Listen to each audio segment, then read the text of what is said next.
Welcome to Distribution Talk with Jason Bader, the show where we dive into the stories, struggles, and solutions from business owners and thought leaders in the wholesale distribution market. Hey friends, Jason here. In this episode, I had the opportunity to speak with Zac Jones, founder and CEO of PartsClub. Now, PartsClub is this interesting concept of really a digital marketplace for the trading of primarily aftermarket or actually large equipment parts. And what Zac was explaining to me is how difficult it is for the buyers of these products. And I think about a repair person dealing with either forklift to a large piece of construction equipment, or maybe it's in the agriculture if they're looking to repair their tractor, how difficult it is for them to actually find the part that they need to repair whatever they have they're working on. So what he's done is really spent some time trying to make it easy for the seller of these parts, and that could be an OEM dealer of those, it could be an aftermarkets person, but he's trying to make it easier for the two of those to connect. And it's just a kind of a fascinating story. One of the things I really love about this story is that Zac came out of a supplier business. His father was in the hydraulics parts business, and he talked about their digital transformation and then recognizing that all the other companies like his family business, how difficult it will be for them to try to put their parts online. And really what his vision was is he wants to create exposure. Not only make it easier for that buyer to source products, but for all these hundreds and hundreds, maybe even thousands of smaller distributors or aftermarket suppliers to be present online and really to marry those two together. So this is just one of those great stories of a second generationer in a family distribution business realizing that there's some a technology play here, and deciding that he wanted to really transform the channel versus just focusing on his own family business. Thoroughly enjoyed the conversation, and I hope you do too.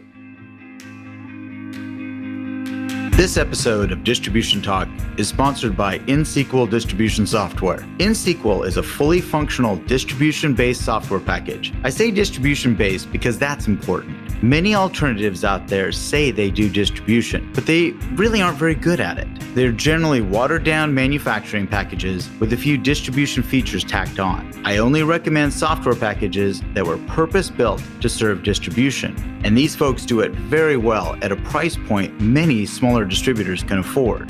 If you're ready to step up to a fully loaded, scalable distribution package at an affordable price, look no further than InSQL Distribution Software at www.insql.com. That's INXSQL.com.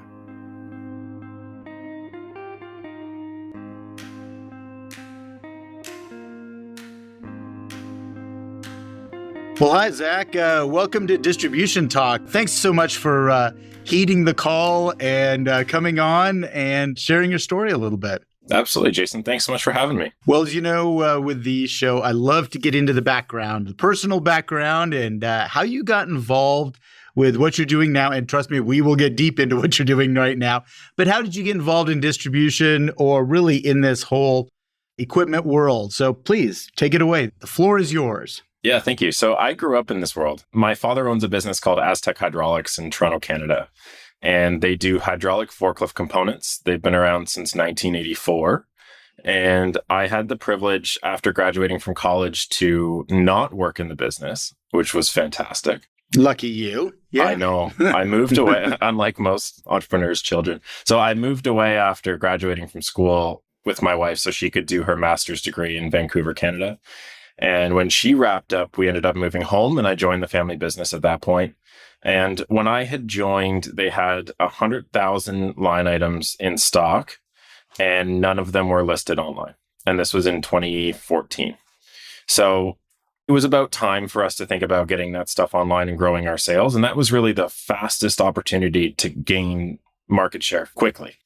And so I thought it was going to be a 3 to 4 month turnaround. It actually took 3 to 4 years for us to get those products weighed, photographed, descriptions correct, inventory counted. You're shedding light on an area of the business that has never had light shed on it really before. And Correct. our model had always been that people would call us and they would say, hey, do you have this thing? And we would check the system, and then we would run out back and make sure we actually had it. And this is quite a common story for a lot of distributors. And the challenge with e-commerce is, in many ways, the tide now is going out and you're going to see who's swimming naked.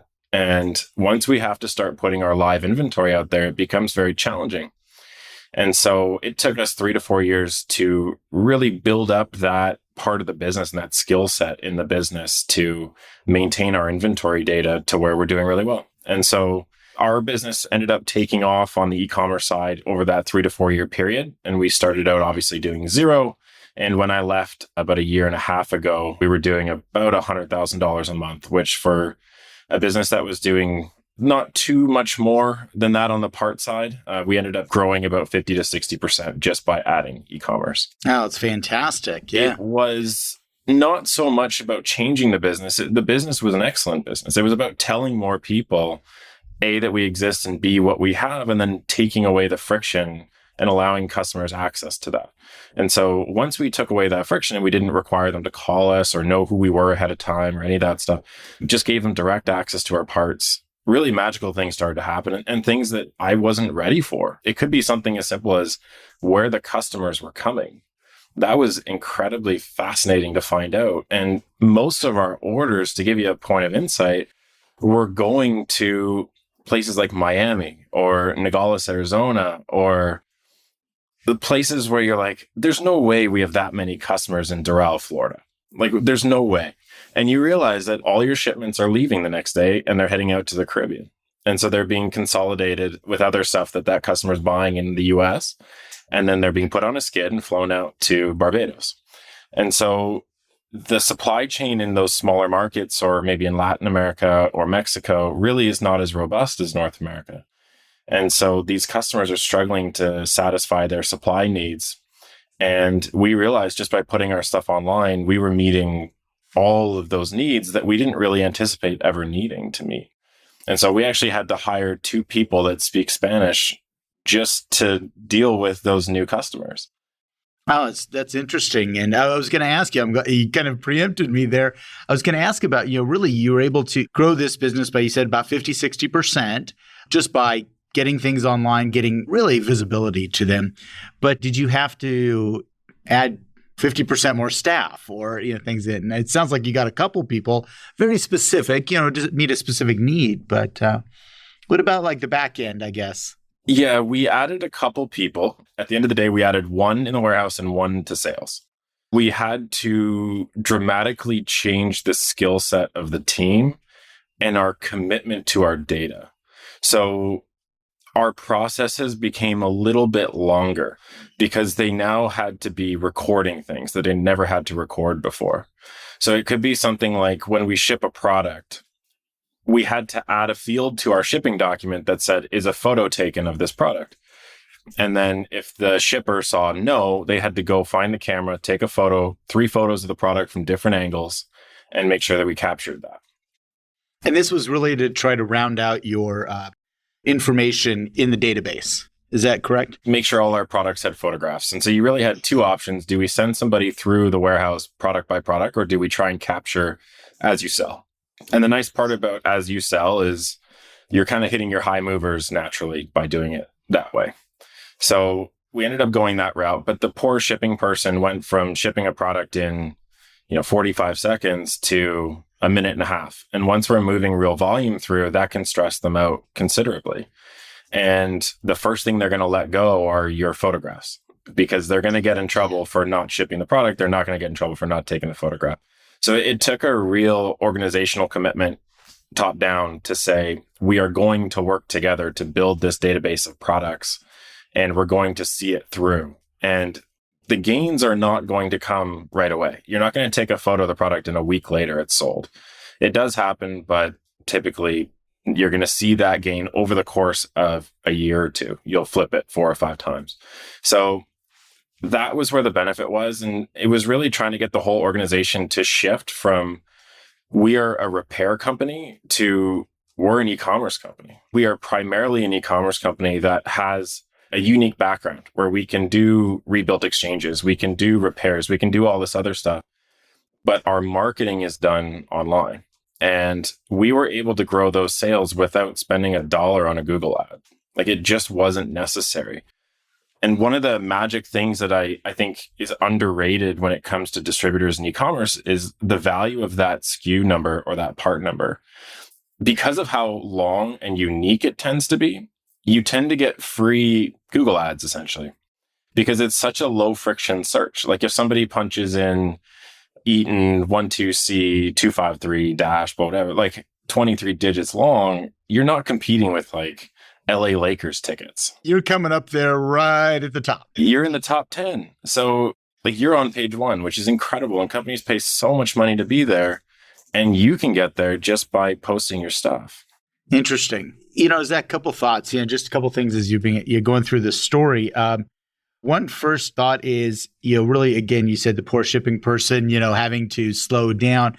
But I'm also thinking about the integrity of the photo. Like there's not a little light studio out there, or maybe there was, something to do this. So you're not getting what we would consider, market-ready photographs of products as well. And I'll go into a real quick story here that we found in our learnings as well.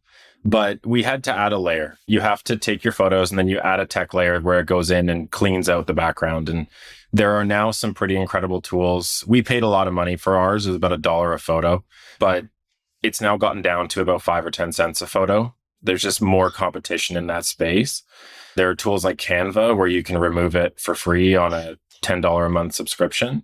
So Canva is an incredible product. So there are ways that we try and tell sellers, like, you don't need to hire a consultant to do this stuff. Like, we'll show you a few different tools that you can use. And because of how popular e-commerce has gotten, especially through COVID and such, a lot of these residual tools that surround the e-commerce requirements are starting to get really, really good, like the photo editing, like data management tools, those types of things. So shipping, same thing. There's some incredible shipping tools coming out now to help sellers manage their shipping that just didn't exist 10 years ago. So it is getting easier to build a store and manage it. But one of the cool things that we learned about photos was it really was platform specific. So on Amazon, photo number 1 has to have no background, white background, clean image, and they have an AI that scans to make sure all your photos are compliant. We understand that. And we assume that to be the standard. What was interesting was eBay. So when we posted those same photos on eBay, we actually had customers messaging us saying, can you please confirm you have this product? And we're like, why do you ask? Like it says we have 20 of them. And they said, because you're clearly using a stock image. So what they actually wanted was what we call a hostage photo. They wanted a photo of like in a dark room of this thing held hostage. And then they know like it's actually on the shelf. I can actually buy that. Okay. I get you. Because Amazon is dealing mostly with new products, you assume the condition of it is just fine, pretty regular. But because eBay has historically been about reselling products, people are concerned about the condition of the product. Even though you're selling new products, the platform has conditioned that particular buyer to think a certain way about your product. So building trust on Amazon meant having really clean photos, white backgrounds, cleanly edited. Building trust on eBay was about showing the actual product as it was. And so we actually had to remove the white background and put the original background back in. And that was how we ended up building trust with customers on eBay. So it was a really interesting journey to learn there really is no one size fits all. And just like social media, different marketplaces have different customers and expectations and behaviors that go along with them. One thing I wanted to touch on is as you moved from your traditional model before, and you were moving to an internet or an e-commerce based company, or at least adding that component, what was your go-to-market strategy? I mean, how did you sell your products? Did you have a field sales force? Did you have inside salespeople who were smiling and dialing? I mean, what was the method? I think this is very similar for a lot of repair businesses or machinery components businesses. They tend to be quite local to start. Correct. So you may be operating in St. Louis, Missouri, and you've done your marketing or you had your network there and you left your previous employer or something. And now you've started a little business in St. Louis, and it's relatively easy to cover that ground. There's probably only about 50 businesses you need to know. And you've built a pretty local business. What going online allowed us to do was to go well beyond the locality that we were in, go international, go global if you really want to. So that was where that unlock really happened. Is we didn't have outside sales calling everyone in Florida and California. They were finding us. Mm-hmm. Historically, we had been mostly concentrated in and around Western New York, Michigan, Ontario, Quebec, like that little, everything within 500 miles of us. But with going online, we were able to go much, much further. And it really made no difference to the customer where we were, as long as we held our commitment to get the product to them when the listing said we would. Was there any internal friction with existing go-to-market strategy? In a lot of e-commerce transformations, field salespeople, for example, get very nervous about this, that they're going to be displaced and whatnot. Did you have anything like that going on in your organization? Yeah, I think it's a very, very good point, and one you have to think about as an organization when you're looking at compensation structures. I was actually having a conversation about this today, funny enough, with an executive who has an outside sales team. We were talking through this exact problem. I didn't come from one with an outside sales team, and so we always had a model where we compensated our salespeople based on team success. Nothing changed. It was just the orders came in by an email prompt that said, hey, you sold another product on Amazon, and that added to our team total. But when we are compensating people individually, yes, you have to really think hard about how this is going to change your structure, because those sales are not going to count. Depending on how you count them, they may not count as a certain employee's sale because they didn't enter the sale, or it may have come from their territory, but it's a new customer. And how do we account for that? So I think, yes, it is something that has to be worked through. Unfortunately, there is no single model that will silver bullet that problem for you. But yes, it's something you have to think hard about before you do that, because you have an opportunity to really upset people in their current structure. Gotcha. So, Zac, kind of continuing along with your journey here on this, you've got the parts online, you've learned a lot about e-commerce and the organization, the business is moving forward, you've grown it quite a bit. Where was that point when you decided, maybe I should do something else, or, maybe I should take a look at something else? Yeah, so it wasn't something else. It was a series of tools and challenges that we had to build and overcome in that one business through that one scenario that very obviously applied to thousands of other businesses across North America. And we were very fortunate that we had the financial and operational wherewithal and capability to last 3 or 4 years through that transition. That is super unrealistic for most businesses. To take some people that are making healthy money and put them out of a revenue generating situation and into a project management situation, especially for a small business, is just not realistic. And even in that business, if we had attempted that 15 years earlier, it would have broken the company. So it was really a time and a place situation for us that other businesses are not in. And I realized that process of getting your inventory data online is nearly impossible. We overcame it and we're still struggling with it, but it is nearly impossible for businesses to manage. And so when I look at the heavy equipment space, for example, there's $20 billion in parts traded annually, heavy equipment parts. 1.5% of those are traded online. That's where we're at today. Wow. Yeah. So then we have to ask, okay, so why is it at 1.5? And we have two options. It's either a demand side problem or a supply side problem. And in our research and in our understanding, and I think talking to anybody, you'll realize it's not a demand problem. People want the ability to find, search, and purchase their stuff easily online. It's not a demand problem. It's a supply problem. So the reason why we're at 1.5% is because there's no parts online. You can't buy what you can't find. Then we dig a little bit deeper and we go, why are there no parts online, guys? And it's because we haven't gone ahead and done the hard work it takes to get our inventory in. And I don't think that it's a question of effort or will or desire on the supplier side. It's just dealing with 30,000 unique SKUs to get them online is a massive task. It's an enormous task. And it's insurmountable. And our conclusion has been that it's insurmountable. It's not that in 5 years there's going to be some huge unlock that technologically speaking is going to allow these guys to go, no, you still have to count everything you have, regardless of what technology exists. You still have to price everything you have. And those prices are constantly changing, even if it's just by supplier. So how do we synthesize all this data? How do we get it uploaded in one clean spreadsheet to different platforms? And that's not going to happen anytime soon. What we did as a marketplace is we said, okay, let's build a marketplace where there's no upload needed, period. How do we do that? And so what we ended up doing was saying, okay, if we know it's a supply side problem and we know we need to unlock that supply side, we know the inventory counting and uploading is the problem, let's bypass it. Let's not fix it, let's bypass it. And so what we do at PartsClub is we allow the customer to come into the interface and say, this is the machine I'm working on, these are the parts I'm looking for. And we take the details of that request and we match them with suppliers. And so this is no different than an insurance quote. So you're going to come in and say, this is my car, this is where I drive, you fill in some details, and this is how long I've been driving, this is my driver's license, etc. And they match you with insurers who give you quotes and you approve it and purchase it. And so we're running the same model on our side. So instead of having the suppliers need to put all their cards out on the table and say, this is everything I have, it's all priced, it's all clean, it's all photographed for you, we take that away and we say, why don't we get somebody to request that information from you first? And then once you've had it requested to you, you decide, do I want to answer it? Yes or no? If yes, then you get to go ahead and fill it in.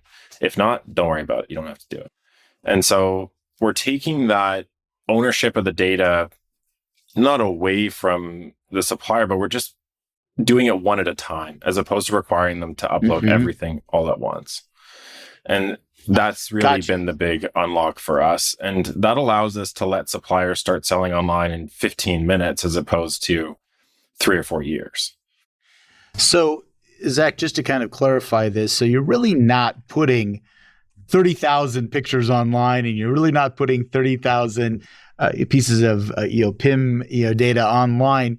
You're really just saying, all right, if you need something, I'm going to match you with somebody who is an expert in this and can fulfill your need. Am I clarifying that a little bit? So if you punch in the machine you're working on and the parts you're looking for, if you input a part number, we will match that part number against our database of parts that suppliers have uploaded. So the top of your list of results will be people that match that part number and have it uploaded for you. So say there's 3 that have that part uploaded. You will see those 3 results at the top. But underneath that, you're going to see a list of suppliers who have already been invited to quote your request.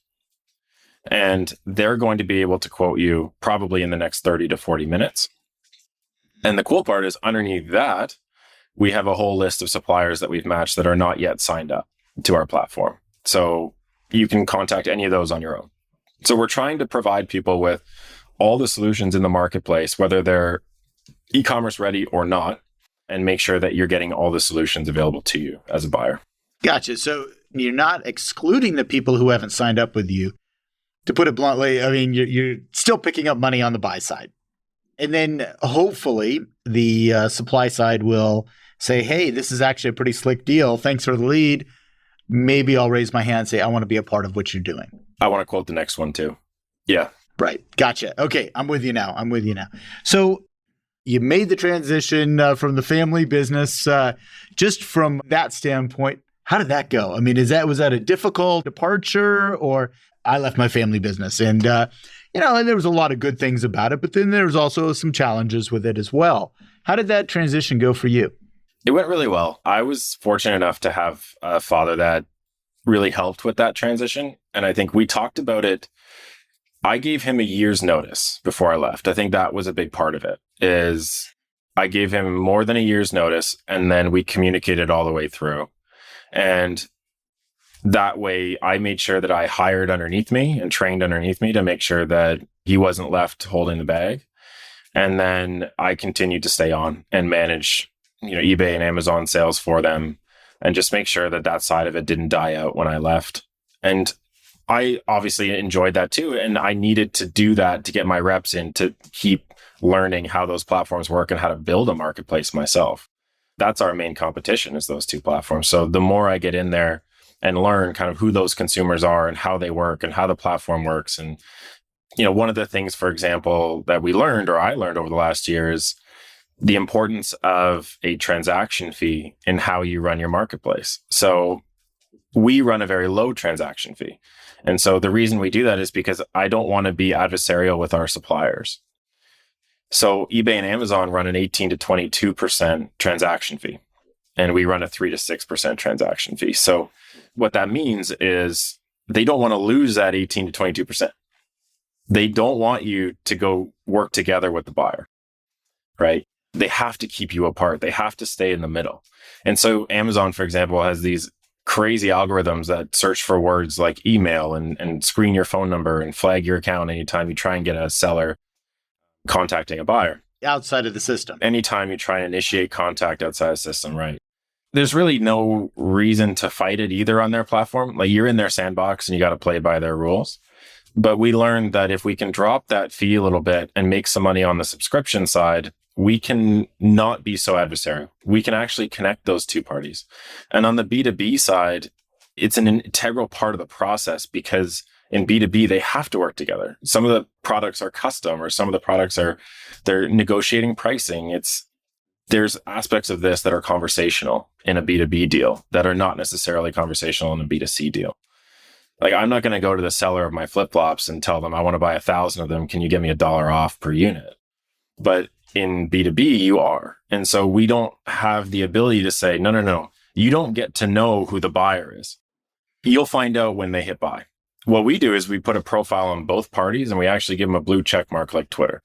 And so that way the supplier has been verified. You know they're real. They have a tax ID number, a physical address, etc. And the buyer has a blue check mark because we've actually talked to them either on Zoom or by phone or whatever. So we have a verified payment method. We know that they are who they say they are. And you two parties are good to work together now. And so we think the real value there is in lubricating that communication and collaboration. So we focus on 3 words. We focus on connection, collaboration, and commerce are kind of the 3 things that we're facilitating. And when we look at eBay and Amazon as a point of competition, they don't want connection and they don't want collaboration, especially don't want collaboration. They're happy to take the commerce part. That's where we see the real opportunity on the B2B side, is those first 2. It's connecting parties that maybe you didn't know before, and then helping you collaborate with them. Well, and I think in the B2B space, thinking about, the 3 words you put out there, that these are legacy businesses, legacy markets, and they like to know who the other party is. Everybody wants to say, oh, it's still a relationship business. So if you're building this marketplace, you cannot exclude that sentiment that's been so deeply rooted in these legacy verticals. Yeah, that's really where, when we started talking to sellers, and when they say they're worried about digital competition or digital platforms, they had a little bit of trouble articulating this, but what they were really worried about was us shoving our way into the value chain and pushing people around and starting to own that customer relationship. And what we actually said was, no. We don't want to own the customer relationship. We want to enhance your customer relationship. We want to digitize it. And so that's really what we're trying to do, is we're thinking about ways to help those 2 parties work together. And you can think about this a little bit like Fiverr or Upwork, where you can go on and contract somebody to make a video for you or write some content copy or an email copy. Fiverr or Upwork, the value of them is in helping you work with that party. Could you have found somebody to do a video for you? Yes, you could have. Could you have found a platform that would verify them? No. So Fiverr and Upwork are coming in and saying this is a real person. They're de-risking the transaction. They're facilitating the messaging. They're providing some insurance. And they're making sure that both parties are protected and safe online. And so that's really where I think our value is as a platform. And we can get into things like financing and all those pieces and supporting parties as well. But the core thing is really about helping businesses expand beyond their local market. And if we're looking at Kansas City, going back to that example, and we want to get beyond 50 miles, we have to help them verify buyers outside of that 50 miles. Right. We have to say, like, this is a safe person. And so we do something with, like, as simple as a profile photo. If you don't have a profile photo uploaded, it's hard for other people to trust you. But if we Interesting. can see who you are, just like Facebook or whatever social platform it is, we want to facilitate that trust. And so one of the things we ask that's never been done in a B2B platform is we have icebreaker questions on everybody's profile. So we ask them for 3 icebreaker questions. Who's your football team? Where did you go to high school? Like what? Just something to create a little bit about you. And the focus is really about creating, again, connection, collaboration, commerce. And yes, we can build the technology that can facilitate a transaction, but so can other people. I think the value is in that community, in building that community of people coming together and sharing those quotes and processing those orders together. Where are you in the journey now? I mean, you've been in this now. You're building out your marketplace. You are building relationships between these suppliers and ultimately those who are using these parts. How's it going so far? I mean, where are you right now on this? So we launched about a year ago, and we launched in a private beta, and that lasted for, well, it's still going, actually. Okay. By the end of the month, we're targeting our first public launch. And so what that'll mean is you don't need a login to play around with the interface or to create a quote request. You'll be able to see everything, try everything out without needing our approval to be in the interface. In the past, what happened was if you went in to create an account, one of our people would call you and learn who you are and who you wanted to buy from. And if you checked all the right boxes, we would let you in to that private beta. And that allowed us to learn things like how companies were managing their inventory, who would be interested in a type of product like this, how they want to interact. It allowed us to make strategic changes to the platform that would get us ready for where we are. It just took a lot longer to develop those changes than I would have liked. And so it wasn't a 1-month turnaround. It ended up being 7 or 8 months of development work to build those features out that will help people meet and work together. Things like those profiles we were just talking about, those weren't necessary in a private beta because we made sure everybody already knew each other. It was a pretty tight beta. It was heavy equipment people within the United States. So a lot of them knew the companies they were working with. The trust was already there. What we needed to build was the trust building features as we move beyond that. And it could be something as simple as somebody in the US as well, but maybe they're just in a different vertical and you've never come across that company before. And they're like 15% outside of their comfort zone. It might be, maybe it's a piece of equipment they've never dealt with before, like a brand. They just don't have a supply network there. And they know roughly what they need, but they just need a little bit of help. They need a little bit of help meeting somebody. So that's really what we're trying to do is help that customer now. And so by the end of January, yes, anyone will be able to go in, create an account, launch a quote request. Sellers will be able to sign up. The only thing on the supply side is you do need to be verified. So when people come in and they say, I want to sell parts on PartsClub, they go through a verification process. Usually it takes about a day or 2 for us to verify them. And the reason we do that is, again, just for customer protection. We don't want any customers dealing with a supplier that is not, above board. Zac, you've mentioned hydraulics, you've mentioned heavy equipment. What verticals are you targeting here? Who's going to be in this game? So PartsClub is geared toward 3 industries. We call them heavy duty equipment industries. And so that's ag, construction, and material handling. So forklifts, boom lifts, scissor lifts, that kind of thing. So ag, construction, and material handling are the 3 verticals that we're going after. We've been dragged into trucking. I didn't want to get involved in trucking necessarily. Oh, like the heavy duty aftermarket business? Yes. I spoke at one of their meetings a long time ago. That's the only reason I know anything about them. Yeah. So on highway. And the reason why we got dragged into that was because the diesel engine in that is the same as, say, a Caterpillar loader or a big John Deere tractor. They're all using the same engine. And when we look at the number of components on a machine, the vast majority of them are engine components, just in terms of the quantity. So it wasn't something that we could easily ignore. The same suppliers that we were signing up, they would say, yeah, we sell parts for tractors, heavy equipment, and trucks. And so naturally, we just said, okay, yeah, you're welcome to do that. And as that supply started to come online, we were pulling in more and more truck buyers. And so it just made sense to say, yeah, we're good on that one as well. So on the supply side, is this primarily folks who have relationships like you mentioned Caterpillar? Are they OEM, what we would consider distributors primarily, or do you have some other folks in there? Tell me a little bit about that world.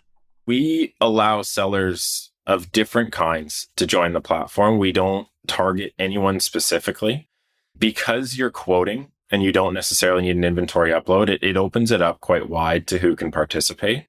And so we do have OEMs that are coming in and quoting OEM components. We do have lots of aftermarket companies that are quoting aftermarket components. We also have OEMs that are quoting aftermarket components. It's a pretty wide range. And we do allow sellers to geofence their customers. So they can come in and say, I'm only interested in customers in Maryland. So this may be important for a Caterpillar dealer, for example, whose territory is Maryland. And so we allow them to sell OEM components just within their territory, which was really important because if they sold the OEM components outside of their territory, they could be breaching that agreement and lose the dealership. Correct. So they weren't willing to participate online until we put these tools in place. That is part of your platform, is that they can create this geofence. Yeah, so they can come in and say, they select the countries and the states that they're interested in receiving a request from. And so they pre-screen all the conditions for themselves. And that way, if we were ever to be audited by an OEM and they wanted to see how things were going, we would be able to show them, we are not contravening anything on your end. We're leaving it up to your independent dealers to decide who they want to sell to. And again, those were conversations that we had over the last 2 years with manufacturers. And I reached out to a number of manufacturers early on in this process and just wanted to have a framework for how do we remain compliant for your dealer network. And so we talked to companies like JD and CAT. We also talked to the PACCARs of the world just to understand how their distributor agreements look and how do we help your sellers remain compliant? Because we don't want to create a platform that throws the whole world into a mess. We understood that there were boundaries for different products in different territories, and we needed to build a platform that respected that. Where have you seen most traction, I guess I would say? Is it the OEM folks, or is it more that kind of renegade reseller out there that, is just going out and they're the hustlers of the market? It's probably more helpful to look at it from the customer side than the supplier side. Fair. Yeah. And it really comes down to what information does the customer have access to? And that'll dictate what's happening on the supply side. So certain brands like John Deere and Caterpillar, for example, they put breakdowns online. So you can punch in your serial number and you can look up the part numbers and stuff that you have. That's where we see a little bit less traction. Nothing wrong with that. We have customers searching part numbers. And so it's great. They know what they need. They can get closer to their solution. Where the real value is within North America is mostly in material handling. And the reason is because those brands don't put breakdowns online. So you, as a customer, you may own 20 Toyota forklifts. And if you don't have the parts manuals for them, which you probably don't, you don't know what you need. And so you need an intermediary there that you can call that will tell you what you need. The problem is if you call a dealership, they're not going to tell you the part number. Most of them have a system that will generate a part number and then just for that quote, and then they'll tell you that part number. And when you go to another aftermarket person or another dealer or whatever, and you give them that part number, it doesn't mean anything to them. It's a custom one generated for you. And so it's a way of creating dependence on the dealer. And aftermarket companies do the same thing. They have their own part number structures that they'll give a buyer. And it's a way that we lock in customers, which is fine. But there's real value to that customer to be able to say, this is the Toyota forklift I have. I'm looking for a muffler. And then a bunch of distributors now can jump in and say, yep, here you go, here you go, here you go. And they may all have different numbers for it. But at least the guy knows it's for my machine. It is the muffler. I'm good to go. Hopefully the photos that the distributors are providing line up with what he's seeing on his machine. And that way he can still buy without a part number. And the suppliers don't necessarily have to give away a part number if they don't want to. So the buyer is really driving the demand of this platform as well. It's not just the supply side, although there is a supply constraint. It really comes down to what information does the buyer have? And this is an enormous part of the e-commerce conversation. So if you are listing products by part number, but your customer never has access to the part number, you're going to have a tough time selling components. That's a really, really important part for any business looking to go online, and something that we learned the hard way when I went online. One of the things I did not do, because we didn't have great access to this data, was if you look at a listing on eBay or Amazon, and if you're a seller, you can see this stuff. You can go into your portal and look up who sold what and what the most popular products were. If you look at those lists and you look at the top, what you'll find is a listing say something like muffler for Toyota forklift 8F GCU 25. And so what they're saying is this is the muffler for that machine. There is no part number in the title. They know that the customer is going into eBay and Amazon, and they're going into the search box and they're saying muffler for Toyota 8F GCU 25, which is essentially what we're allowing them to do on PartsClub. But the customer doesn't have the part number. So if you're taking a catalog of products with no context to what they're used in or what they're for, and uploading those and just putting in a plain description, like the Toyota part number plus the word muffler, you're going to have a very hard time meeting customers. There was kind of two evolutions to our move online. And the first one was take all our part numbers and all our descriptions, all our quantities, all our prices, and all our photos and put them online. And at Aztec, my former employer, they are now going through the process of attributing descriptive titles to all those products. So what are they used on? What are the model numbers they're used on? What are they used with? And that's really one thing that we're really focused on at PartsClub, not in this next year, but more so in 2024, is adding contextual relevance to each listing. So what is it used on? What is it used with? What is the total picture of this component? Yes, you're looking for the muffler, but how does the muffler get bolted onto the machine? What are those part numbers? What are those things that you might also be interested in? And so the beautiful thing is as users start to use PartsClub, as more suppliers start to upload products, as we start to see more activity, we have AI that goes in and learns what the connections are between these components. And we're able to build context around that listing as well, which is going to support the customer. Gotcha. Now, in attracting the buyers out there, how are you doing that? How are you saying, "Hey, I'm PartsClub, come look at me"? How did that evolution? I mean, you got a great concept, great idea, but there's a lot of great concepts and ideas out there that die because they don't get the exposure. So, besides something as wonderful as a podcast like this, what are the other ways that you are attracting buyers? Our focus is very much on the long tail of the products. And so going back to that strategy that we talked about earlier, where you're listing a part number, it's a low friction search, it's a low competition search. You're able to get onto that first page. And so what we've done is we really focus on building that catalog of products, even if it's just something as simple as the part number, the description, the brand. No photos, we may not have that ready yet. But at the end of the day, having a long tail means you're getting more opportunities to get out in front of customers. The other thing that's really important about that long tail of products and making sure that we get millions and millions of them up is it's that long tail where you can really help a customer solve a problem.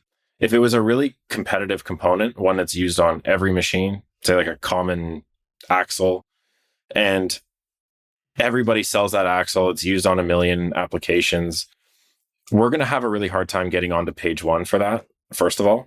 But second, that customer probably already has a solution for it. Like they've probably bought it before. They probably know where to get it. And so where the real value is in that really long tail component that they've never bought before, is just super random to them. And now they're Googling it because they're just trying to throw out a Hail Mary and figure out where the heck can I find this thing?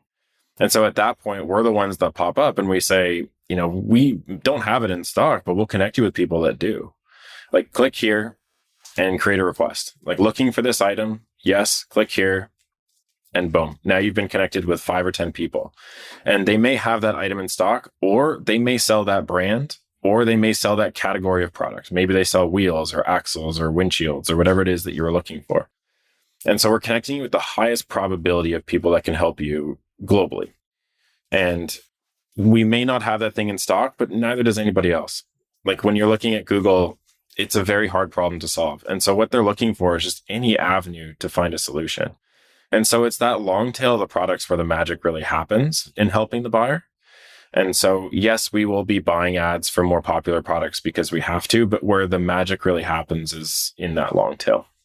Are you looking for this one component that's driving you nuts and keeping you late at work? Yes. Gotcha. Well, Yeah, I mean, it sounds like a phenomenal opportunity for people to just reduce the amount of headache finding things that they're killing themselves now, trying to find it. It's really just slowing their process of repair. It's slowing down their ability to make more money. And really, ultimately, what you're talking about with building this is letting people source things much faster, so they can fix, get on, and move on. Move on to the next project. Yeah, let's go make some more money somewhere else. Not waste a whole lot of time looking for stuff. Yeah, I mean, as much as I love this game, parts is the worst. Like, it is the worst. It's not what a business does. It's not what they want to be doing. Either they rent equipment, they run a factory, they're a construction company. There's something else that they do. The reason they're buying parts is because they're distracted from what they do well. So the question is, like, how fast can they get back to doing what they do? And how easy can we make that process? Because right now, most of the buyers are a fish out of water. Maybe they're a farmer. They're excellent at farming, but like, they don't want to be repairing their equipment. No one does. And so the question is, like, how do we make that just the easiest process in the world? And that's something that we're really focused on. It's a problem when it's one or two items. It's a massive problem when it's 50 items.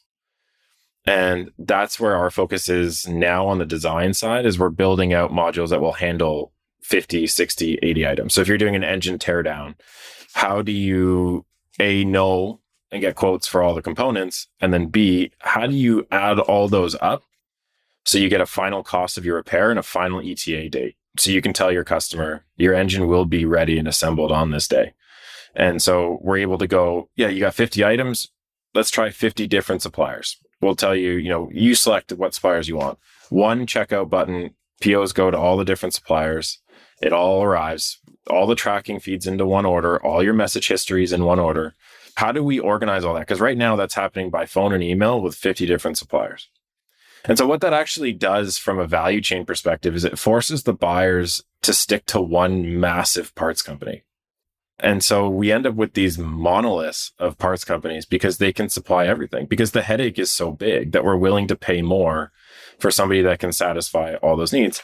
But when we look at the marketplace, there are thousands of tiny little parts businesses that do like not very many SKUs, maybe 100, maybe 1,000 SKUs, but they do them incredibly well. And they're just struggling to meet that customer, but they can do like an engine piston or something. And they just need the ability to get into that quote. And they don't have an outside sales team, and they don't have e-com. They don't buy Google ads or Facebook ads. Like, how do they get into that quote?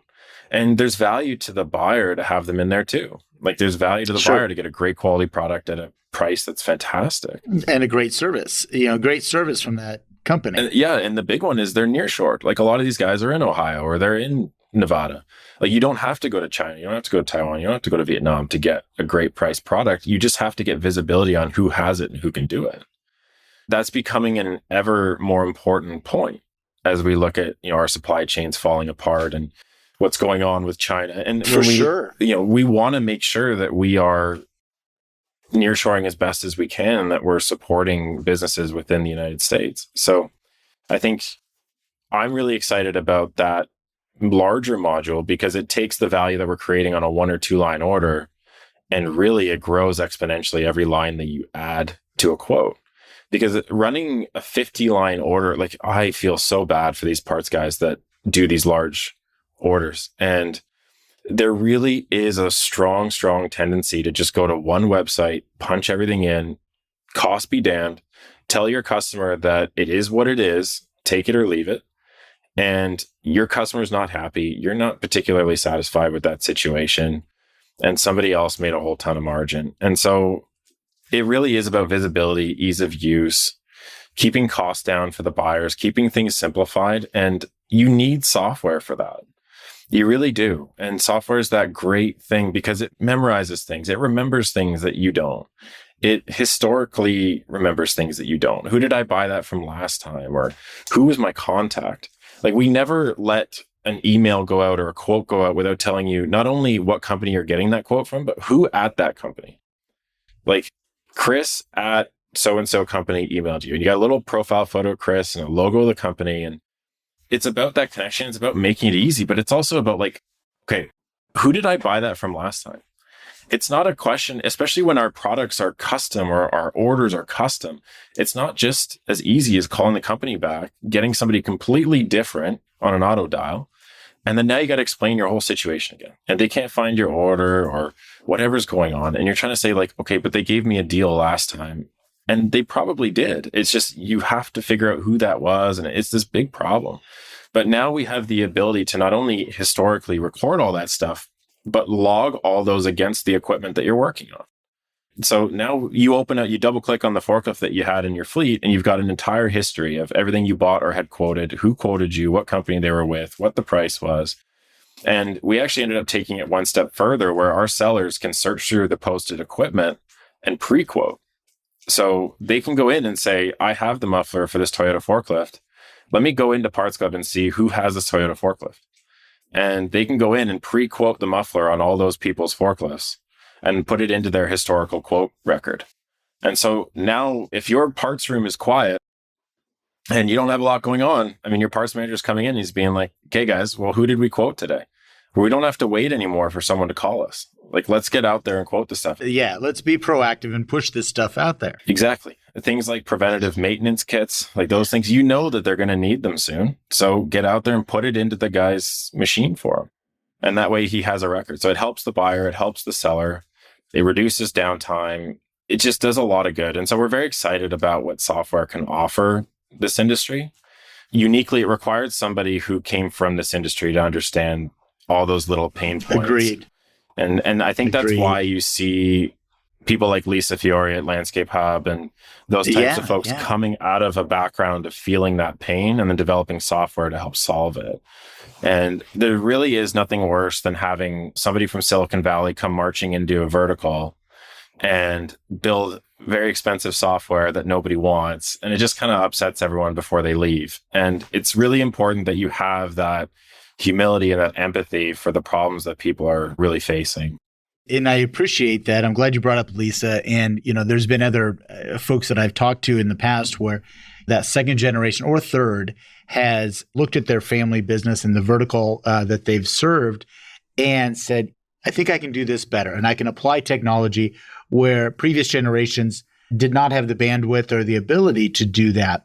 So what you're doing is really kind of along the lines of some other folks that I've seen out there. But I know we're kind of running long here on time, but how can people now, I guess you said in another couple, 3 weeks, and probably by the time this airs, people will be able to go and take a look at PartsClub and kind of take it for a test drive. So what's the URL? How do they find you? Yeah, so the website is partsclub.us. So it's partsclub.us, again, going back to that community that we're trying to build. Oh, there you go. Okay. Good play on words. Yeah. So that is the URL. They can find us on LinkedIn, Facebook, really anywhere. And I would strongly encourage anybody who's thinking about selling online to reach out to myself and have a conversation. I'm always happy. My schedule has slots they can book. But our goal or my goal is just to help those thousands of smaller businesses, those SMBs, get online and take advantage of that opportunity. I saw how important it was for my father's business and others like them. And I just want to see them get that extra 10 or 15% into their business that would allow them to step up into that next level that they're looking to do.